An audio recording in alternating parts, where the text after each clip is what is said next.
বাংলাদেশি পুলিশের সহকারী police super পদমর্যাদার 121 কর্মকর্তাকে বদলি করা হয়েছে। বদলিকৃত কর্মকর্তাদেরকে বাংলাদেশ পুলিশের বিভিন্ন ইউনিটে সহকারী পুলিশ সুপার হিসেবে বদলি করা হয়েছে। গতকাল পুলিশ সদর দফতর থেকে এই সংক্রান্ত প্রজ্ঞাপন জারি করা হয়েছে।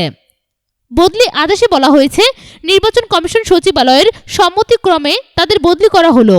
এর মধ্যে পুলিশ হেডকোয়ার্টারের টিআর পদে কর্মরত মোহাম্মদ আব্দুল আওয়ালকে বদলি করা হয়েছে সহকারী পুলিশ সুপার এসবি ঢাকা।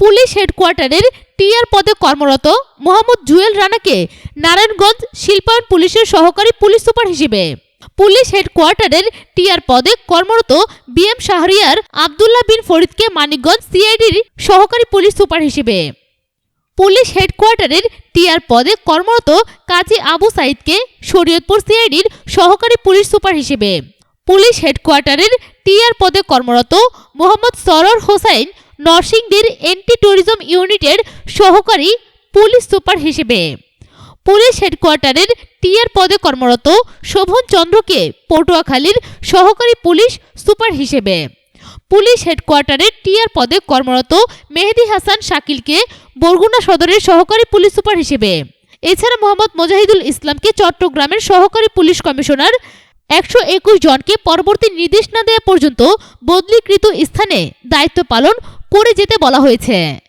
উৎস শীর্ষখবর.com। সব খবর সবার আগে পেতে ফ্রিকি নিউজের সাথেই থাকুন। ধন্যবাদ।